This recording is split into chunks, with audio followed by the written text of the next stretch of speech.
The pictures that you posted on Instagram, I was just spellbound. Just amazing. The night pictures. I think there was a full moon picture also. Oh my God. Yeah, Anand. I think that was one in a billion day. I don't think I will ever experience something like that. Amazing. Just to tell you quickly, I was at Gokyuri.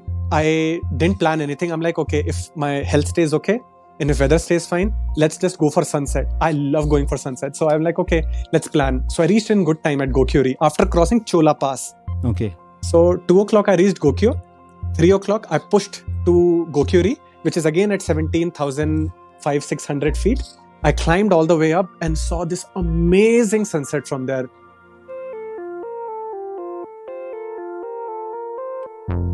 Offspin Media Friends proudly presents A Day in Your Life by Anant Krishnan, an Offspin original. Hi, my name is Anant, and welcome to this podcast where this is all about you, a day in your life. In this second episode, we have with us Dushyant Sharma, a senior trek leader in the Himalayas. Good afternoon, Dushyant, firstly. Okay, good afternoon. Hi, Anand. Could you tell me more about yourself, where you were born and brought up, and little things about you? Yes. So I come from Delhi. I was born and brought up in Delhi. And till my schooling, even my college also, I did it from Delhi itself. And right after my college, when I finished my bachelor's in business administration, for almost, good 3 years, I was working with Sapient Technologies. It was good exposure. So till that age, 24, I was still in Delhi. I was working there. But after my experience with Sapient Technologies, I think that's when I felt that there is a need to change. And only after that, I moved completely to outdoors when I did my basic and advanced mountaineering courses. And then from there, I shifted to a very different life altogether. And I think there was no turning back after that. Everything was outdoors. And as and when it all progressed, then mountaineering courses happened, backpacking, trekking happened. I did paragliding course as well. I did my wilderness first responder course as well. So everything which I was doing was all related to the outdoors and things people do in outdoors. So I think that's how life progressed for me. So starting from Delhi to doing my schooling, my college, my work in Delhi, and then I completely moved to outdoors. So 8 years in outdoors now. And I think I've stayed almost 6 years in outdoors and 2 years I was in Bangalore. So that's about me briefly. Wow. Every sentence that you spoke, my smile widened, At the end of it, I had a really nice wide smile at the end of the 8 year sentence. Great. So what is your day like usually? I know that you're an early person from your post. Yeah. I know that you like to go for a run, perhaps early in the day. Yeah. Could you tell us more about your day? What time do you usually start and how do you end your day like? It is mostly the same when I'm on trek, and especially if I'm leading a group, then it's slightly different. When I'm not leading a group and I'm at the base camp, it's slightly different. So these are two major parts of my schedule when I'm on slope.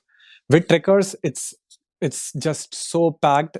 I think whenever I'm on a trek, be it a 4-day trek or a 6-day trek, I personally do not even realize where the day goes. Even 4-day goes. It's just so packed and it's so amazing to be on the slope. I think right from the moment it starts till I hit the bed in the night, I don't know where it goes. And when I hit the bed, I'm like, wow, now it's time to rest well. So before even trekkers wake up or anybody wakes up, I make sure that I wake up at 5 o'clock.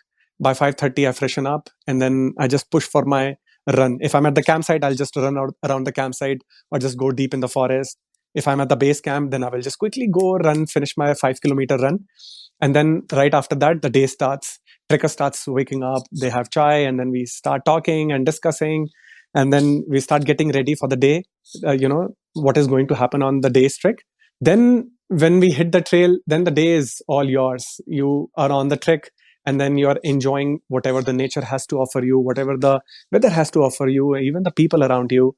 So I think the entire day goes in those activities, trying to, introduce the outdoors to people, to teach them the different ways of trekking, how to go about it, how to keep yourself safe, how to do it more sustainably, how to do it yourself as well, and even to help them connect with nature, because this is what we have learned, how to do trekking more responsibly, more safely, and in whatever capacity I can give it back to them.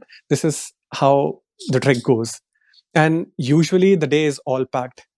We go, we trek, we reach the next campsite, we do our chores that we have to do. Afternoon, when trekkers take rest, I still sit outside. I still, I'm still open to anybody who wants to talk, who wants to go for a walk. I would still like to show something to them, tell something to them, ask their stories also, know more of them. And then evening may they all get together again. We spend some time playing together, getting to know each other, break the ice, and then learn about trekking and some amazing conversations. And sometimes we play game as well. And then in the evening, when it gets dark and all, you all sit in the dining tent and we all talk. And then by the time it's 8, 9 o'clock, after checking everybody, we just hit the bed. And then by 9:30, I would like to just be in my sleeping bag, spend some time either reading a little bit or listening to my favorite song, and then just push to sleep by 10 o'clock. And you get ample amount of time when you're on the trek. Imagine like if you sleep at 10 and till 5 in the morning, you have good 7 hours of sound sleep. So I think that's something which I really enjoy. So that is when I'm on the trek. When I'm at the base camp, again, I try to wake up very early, slightly play my music because that just fills me with a lot of energy. तो थोड़ा सा गाना सुन के then I push out and I go for my run. That's how I like to start my day. When you push yourself out of your comfort zone, you hit the road and like you have to do it. I think that's just a good start. I always like to start my day with a good run.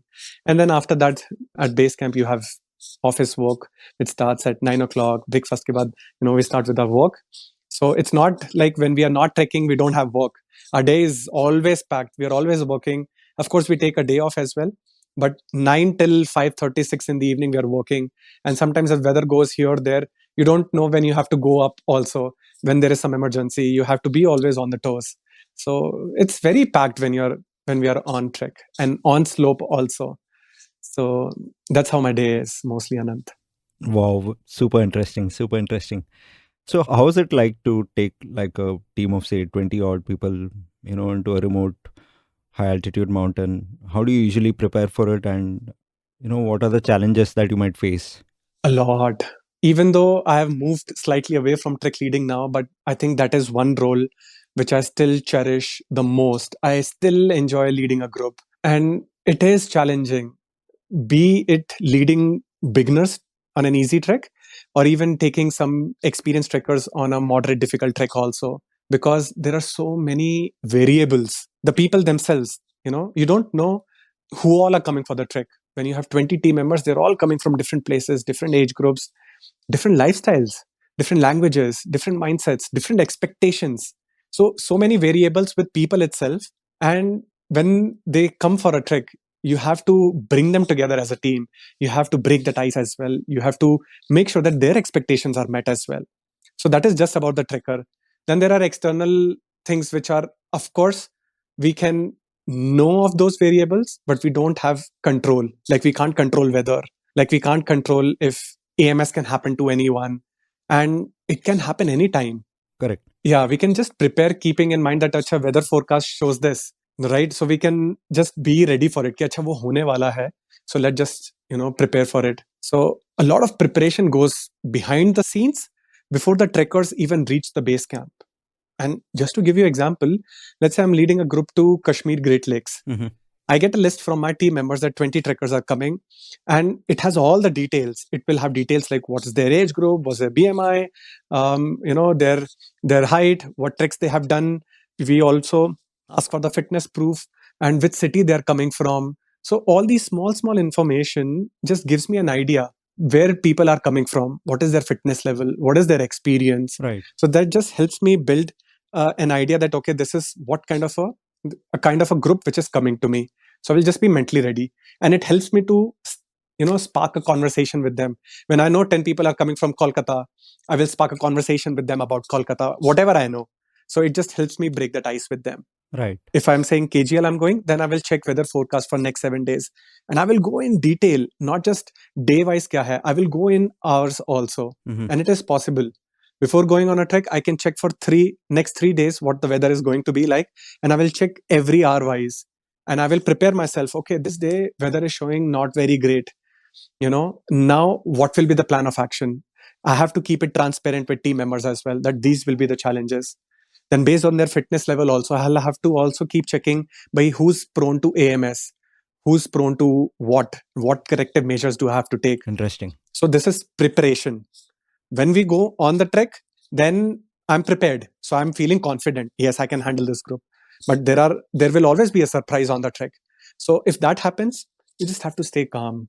And I think that comes with only when you're prepared. So if I am prepared, I am all set for any kind of emergencies, be it any injury, be it any weather thing, be it any AMS case, or be it any situation related to the team members also. Right. I know that I can handle these things. But if I'm not prepared, then I might panic as well. Right. So I think this is what I've learned, practicing it again and again. And this is what we focus here at India Hikes also. We practice, do a lot of case studies, and you keep doing it over and over again so that when it happens on the trek, you're all set for it. Yeah. So I think a lot of preparation goes behind it. And this is what we all do here. Amazing. I remember when I did the Kashmir Great Lakes trek, and when we were 3 days down into the trek, I remember there was a guy who was hit by AMS, and his oxygen levels, kept going lower, and he had to be taken down. Okay. And so one early morning, one of the local guides who were with us, he took this guy to the base camp. Yeah. He did the whole journey of the 3 days that we walked that very morning, and he got back to the fourth campsite by that evening. Yeah. So he's done 4 days of walking in less than a single day. Insane strength. These guys are so acclimatized there, and just amazing what the human body can do. Correct. And KGL is such a long trek also. Wow. So how many treks have you done till now? And which is the most amazing trek that you might have done till date? Oh, I think I would have done somewhere close to 160, 170 treks. Oh man. Yeah, I stopped keeping an account of like how many treks.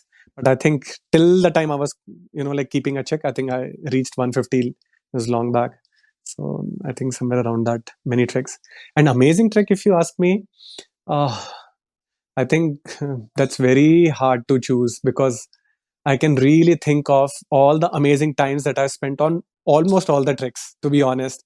Like one of my favorite treks is Har Ki Doon. I've always loved that trek. When I went on Varwan, my mind was completely blown. I'm like, what on earth I'm seeing right now? Sandakphu, when I went in winter season, I'm like, wow, this is such a beautiful trek to be done in winter season when you see sunset, sunrise, sleeping Buddha and whatnot. I've always loved coming on Kuari Pass again in winter season. This is one of those treks which I absolutely love in winter season. Recently, when I went on ABC, my mind was blown. I'm like, wow. So I think every time I go on a new trek, my mind is always blown because nature is so beautiful. It has such amazing things to offer you that I think it's very hard to choose one. Anand, please don't make me do this crime. No, I totally get it, and I think that is the most passionate answer I could ever ask for. Truly, because every region has a different topography. Yeah. And every trek has a different season. The same Brahmatal trek, if you do it in spring, it'll be different. Totally. Same trek, if you do it in snow, in the peak this time of the year, it'll be totally different, Yeah, you get my point.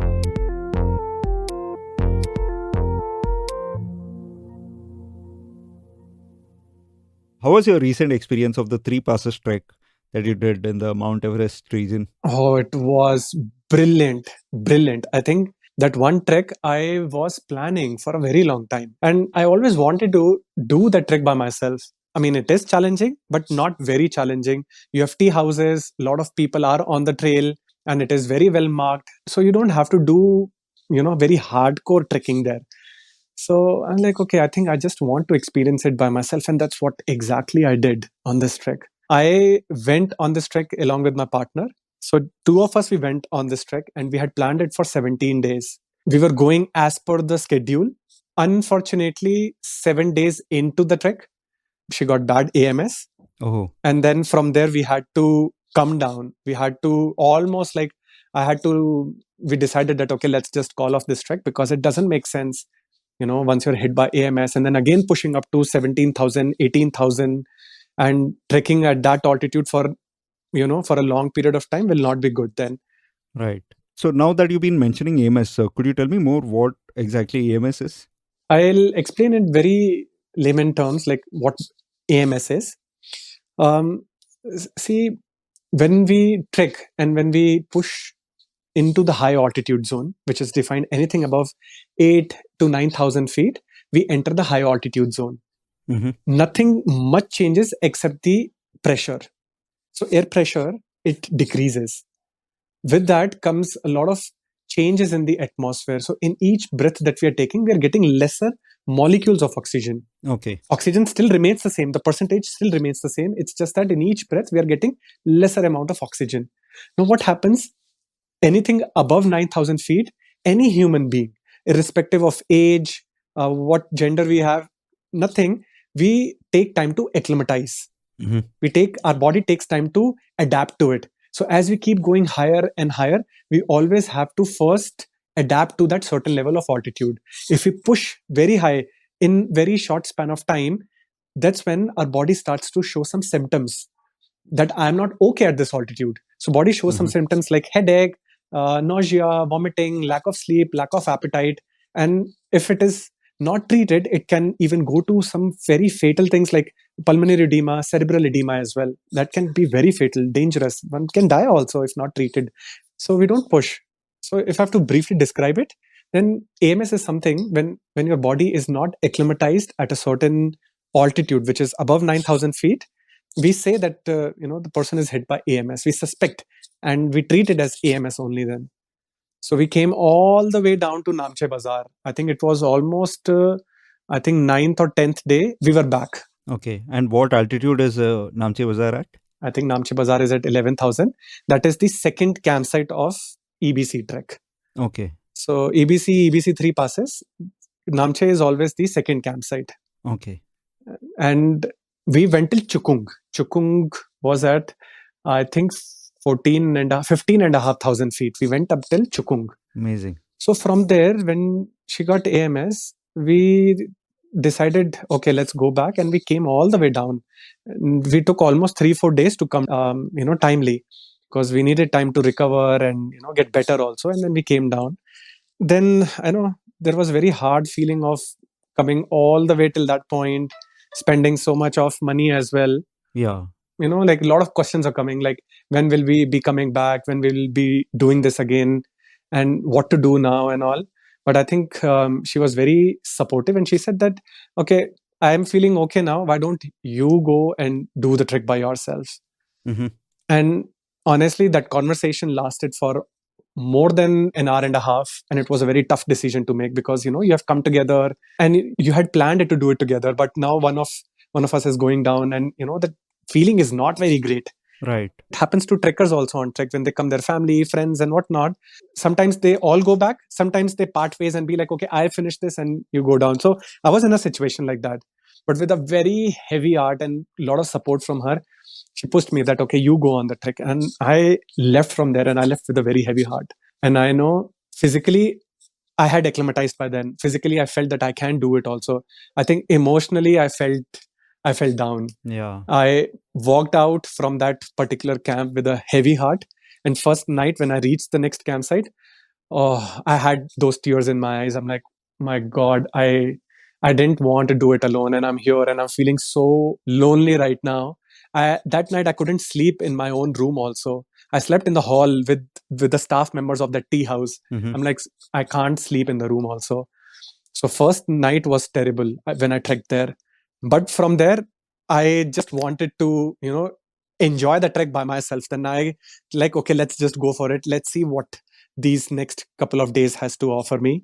And from there, I started my trek. And Anant, I must say this thing, whatever happened after that is all beautiful memories. I can't tell you what I experienced. I pushed campsites. I was doing it much faster. I speed hiked. Even the plans that I was making, I think many team members, many trekkers, many foreigners whom I met on the trek, they're like, this is way beyond, you're too ambitious with what you're planning to do right now. They're like, they don't know your background. Yeah, they didn't know. Yeah, I didn't tell them. Yeah, exactly. They don't know that you've been doing this for, X amount of years, and you've been living in high altitude zones for so many years now. Yeah. So your body is totally conditioned to that. Yeah, yeah. Of course, not many of them, they knew it. So I also like, okay, let me just see how much I can push. So it was not like blind thing that, let's just make it a do or die situation.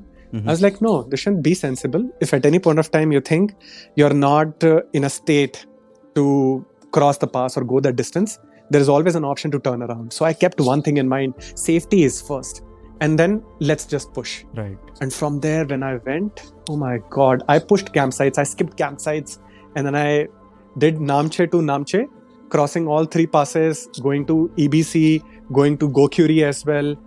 I had finished that entire trek in 5 days then.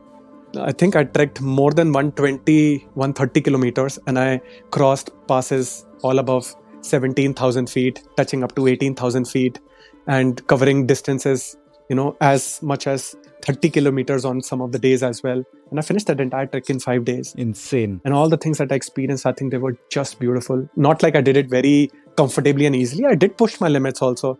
And along with this trek as well, I was running on trek also. That I know for sure. So this is what, 120 kilometers over a span of 5 days, you said? Yes. So exactly, you were running. Dude, if I had to do it, I would have taken 25 days perhaps. No. You will be able to do it in much lesser days. 21 days is what mostly people take. See, exactly, I was close. No, so when I said I was running, I was doing this trek, but I was running separately. I didn't make it a part of it. I was running. I would wake up at 5 o'clock. I would run 5 kilometers around the campsite and then go on the trek after that. Oh, even on this trek? Yeah, even on this trek as well. Dude, hats off, man. Yeah. So that was the highlight for me. I'm like, okay, Dushyant, you're pushing yourself. Just don't die on this trek. Yeah. Amazing. The pictures that you posted on Instagram, I was just spellbound. Everyone were, just amazing. The night pictures, I think there was a full moon picture also, Oh my God. Yeah, Anand. I think that was 1 in a billion day. I don't think I will ever experience something like that. Amazing. Just to tell you quickly, I was at Gokyuri. I didn't plan anything. I'm like, okay, if my health stays okay and if weather stays fine, let's just go for sunset. I love going for sunset. So I'm like, okay, let's plan. So I reached in good time at Gokyuri after crossing Chola Pass. Okay. So 2 o'clock I reached Gokyo. 3 o'clock I pushed to Gokyuri, which is again at 17,500-600 feet. I climbed all the way up and saw this amazing sunset from there. Mount Everest right in front of me. I could see Makalu. I could see, I think Makalu or Manaslu, one of them. And then Choyu. And then many other 7,000ers right in front of me. What beautiful sunset. And then I just knew it that today is going to be a full moon night. So I'm like, okay, Dushyant, why not just stay here? Wait for moonrise. Wait for moonrise. Yeah, why not? All the team members, trekkers, those who were there, they started descending down. They're like, we saw a beautiful sunset. And one foreigner was there. He's like, we are the luckiest bastards in this world. I'm like, okay, he's too excited. I'm like, why don't you want to stay for some more time and enjoy the moonrise also? He's like, no, I'm done. I'm like, okay, if you don't want to. I stayed back alone. I'm like, I want to see. I don't know when will I come here again. And while I was there, some 3-4 Italians, they were coming up. They were just coming up to touch Gokyuri because it took them a long time to reach there. So they missed the sunset. But they're like, okay, we want to still touch the Gokyuri. So when they reached there, I told them, okay, full moon is going to rise. Let's just be here. So they clicking photographs and whatnot. Yeah, after 15 minutes, the moon came out, okay? And I'm looking at moon. And what the setting is, right in front, I have Mount Everest, Lhotse, Nuptse. And on the left-hand side of Mount Everest, this moon is rising. I'm like, wow. Amazing. And the moment the entire moon came out, I'm like, hey, wait, moon is looking quite different right now. What is the scene? Is it different when you're at that altitude? Or is it cloudy or what? Then one of the Italian who was standing there, he said, no, there's a lunar eclipse. I'm like, what the hell? Full moon with a lunar eclipse on it, with Mount Everest and Lhotse right there. I'm like, what is the luck today? I didn't expect such a brilliant moonrise from that spot. And when the moon came out, I think I was just in some other world. And in 40 minutes, I think the lunar eclipse went away and it became a full moon again. Oh, wow. I think that was the most beautiful sunset and moonrise at the same time for me. Spellbound. Absolutely. And all this I experienced in just 5 days. Amazing, man. I envy you. Yeah, maybe for this reason. Yeah.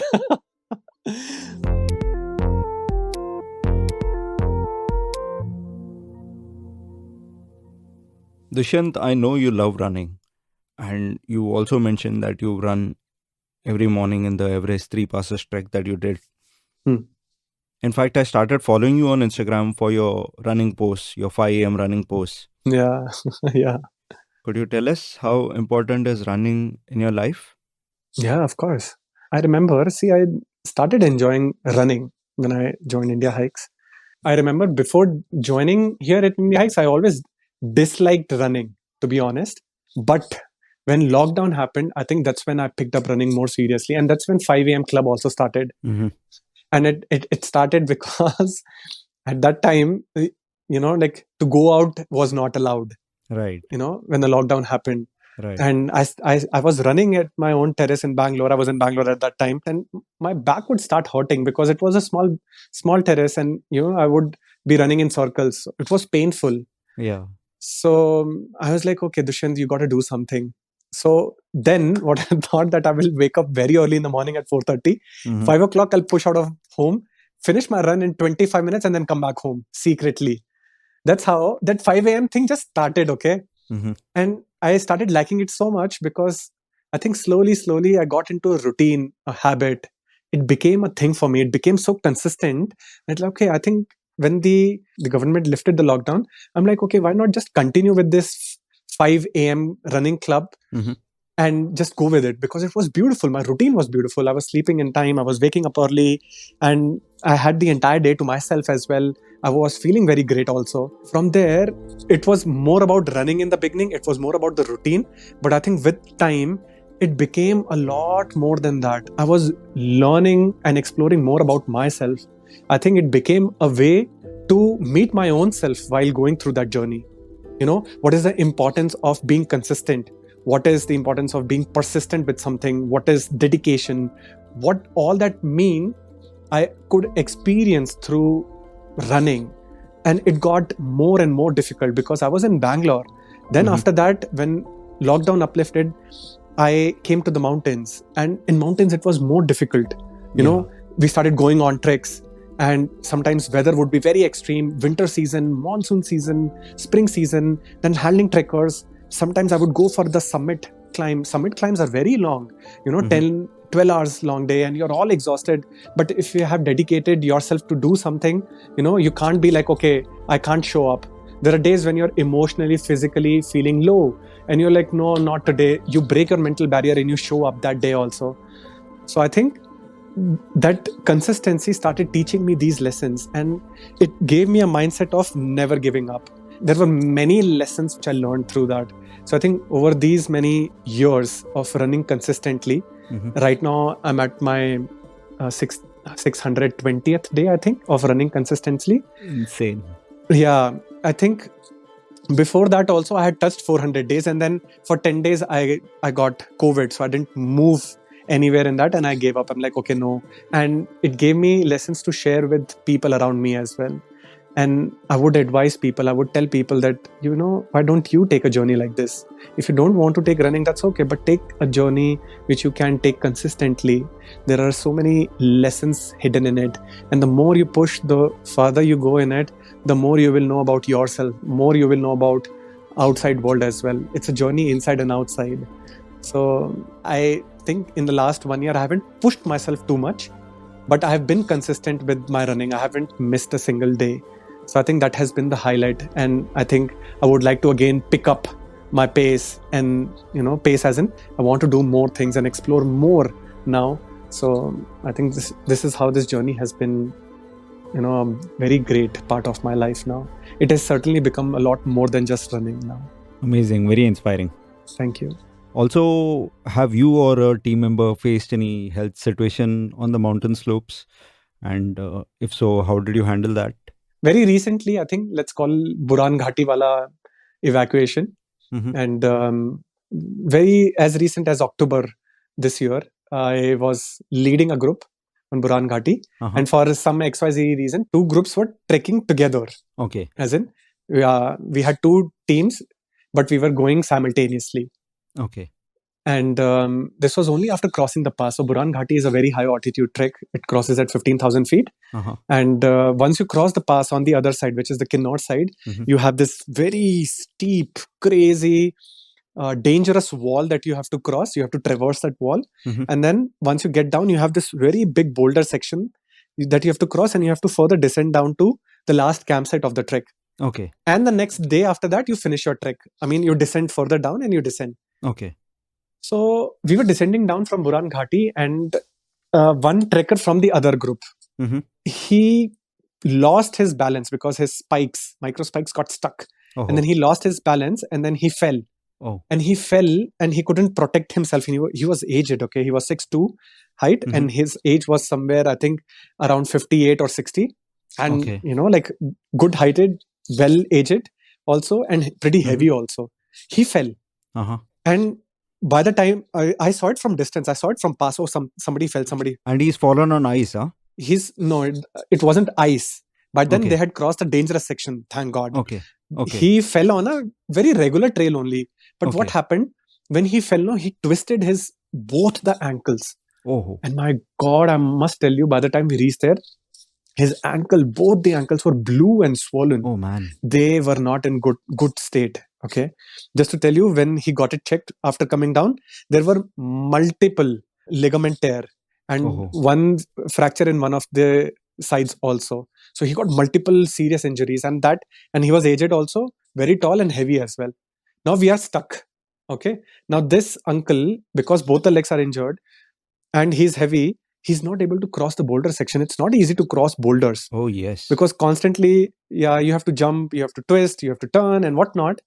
Going by the way you're narrating, I really have a doubt. How would he be able to stand? Yeah, he was not. He needed two people on both the sides to give him, weight and support. Yeah. He was not.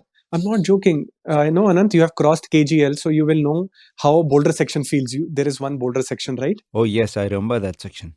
Yeah. Imagine like crossing a section, something similar to that, with both the ankles with multiple injuries, and at that age and with that weight is not easy. To cover just 100 meters, he took more than an hour and a half. Oh man. And that was a kind of a section where we also couldn't do much. We can't put him on a stretcher. We can't carry him on our shoulders because it's a very uneven section. It's not easy. We have to get him through that one particular small section to get to him point where, we can do something. And in the meantime, we have to arrange for a stretcher also. Right. So, we had walkie-talkies, we had team members with us. Thank God we had good strength of team members with us. We walkie-talkied. We had already crossed the pass. So we asked team members from the other side of the pass to give the stretcher on this side. So somebody got stretcher from the other side of the pass, crossed 15,000 feet, descended down. We had the rope with us. After we reached a point where we could do things, first initial, I think, half kilometer or more than half a kilometer, we carried him on our shoulders. Oh. And imagine, like, I'm not 6, I'm 5'10". Okay. And to carry a person who's 6'2" on my own shoulders, at stretches, we took turns. I took turns with my another team member. We took turns. He was heavy. My God, I felt it to each and every inch of my body, that how heavy he was, how heavily I was breathing carrying him. Yeah. But we got him to a point where we could put him on a stretcher. We put him, thank God we had sleeping bags with us. So we put him in the sleeping bag. We had a ropes with us. We tied him on the stretcher tightly. We made very nice stretcher. But he was so nicely tucked inside. I'm not joking. By the time he was in, by the time we prepared him to carry on our shoulders, he was snoring. Oh man. Yeah, he was snoring. I think he had the best descent of his life. Yeah. But when we started descending down, I think initial 5-10 minutes were okay. We were in Josh, we were filled with adrenaline rush. We were like, okay, we're gonna do something crazy today. After 10 minutes, we knew what we were into. It wasn't easy. Yeah. From almost 14,500 feet, we had to get him down to 9,000. I think 9.5, something around that. It wasn't easy. Oh man. And we had only 4 team members carrying stretcher. When you're carrying a stretcher, you at least need 6 so that you can take turns and give rest to your back. Right. We were exhausted. Our eyes were red. Every time we would take a break, we would not sit. We would put sir down on the ground and we would lie down looking at the sky and be like, "Sharir se pran nikal gaye hain" types. Oh, Yeah, and our breaks became longer and longer as we reached closer to the campsite. Every 100 meters, we would keep the stretcher down. Every 100, it was just not getting to our shoulders. It was tough. We know how we got him back to the campsite. Eventually, I think last 1 kilometer, some team members came back from the campsite. They helped us to get him down. It wasn't easy. Oh my God. And the next day also, because his health was not, his feet was still swollen. So we had to again bring him all the way down to, the nearest motorable road. Wow. It was one of the most difficult evacuations of my life. hats off to you, man. Big applause to do this and, to save someone's life. Oh, yeah, absolutely. And I think, because we are always working in the outdoors. There are situations when you are stuck in a place like that, you have to do things. Not every time weather is great. Not every time you have full team members. Not every time you have everything, in your favor. And you have to beat the odds. Right. Sometimes you have to evacuate at 12 in the night. Sometimes you have to do it at 2 in the night. Sometimes you have to do it in heavy snowfall. But when it comes to saving somebody's life, you have to push your limits. You have to make sure, not like putting yourself at risk, but you have to push your limits, your physical and mental barriers. You have to break it, to what extent, to make sure that you do it. And I think in these 8 years, I've been a part of evacuations, I think more than 20 times, I think. That was a superb experience to listen to, but not so pleasant one for the gentleman who fell. But at least he got support and, he could reach a hospital or a medical unit, in time. Oh, yeah, absolutely.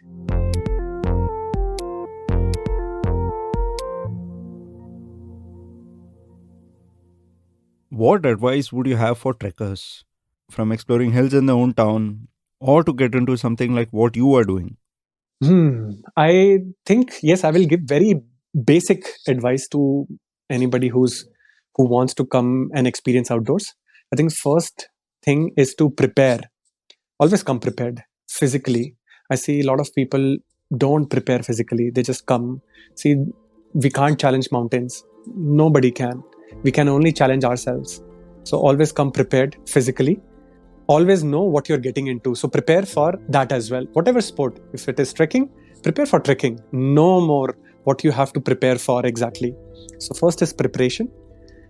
Second is, because we are coming to the outdoors to experience nature at its best, I think be very, very responsible for your own safety and for the safety of the nature as well.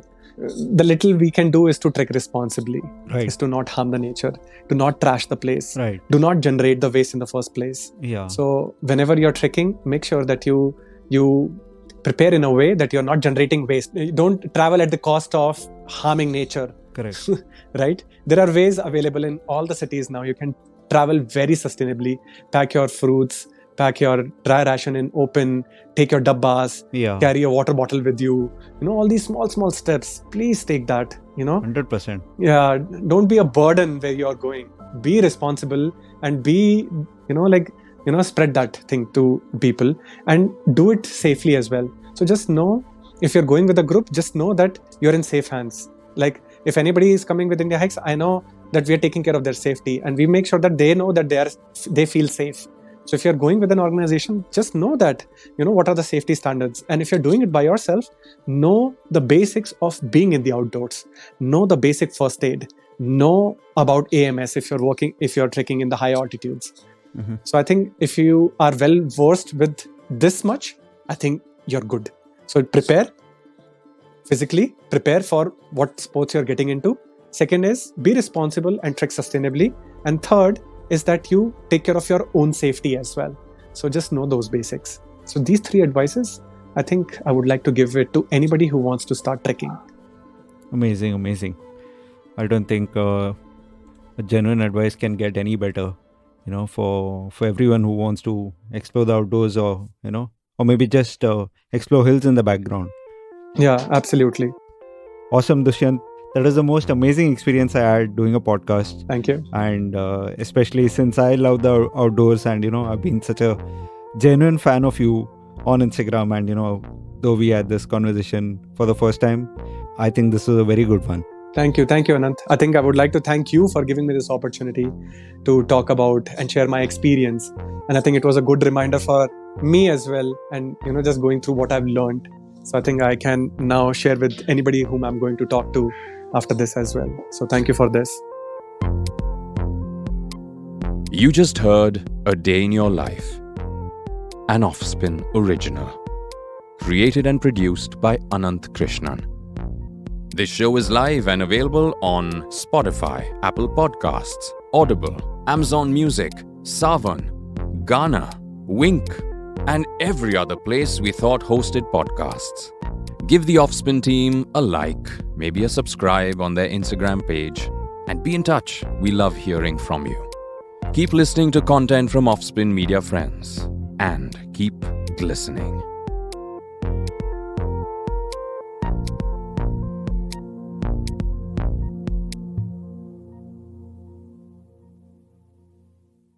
The opinions expressed in this show are personal to the guests and the host and do not necessarily represent the opinions of the producer or the platform. This show does not intend to defame and denigrate any individual or organization in India or outside. The show is created for entertainment purposes only. It does not encourage smoking, drinking, or any kind of substance use. It may contain the use of harsh language that may be considered offensive, rude, or profane by the listeners. It may also contain incidents that mention or describe mental health issues, casteism, suicide, and violence. Listeners are advised to use their discretion.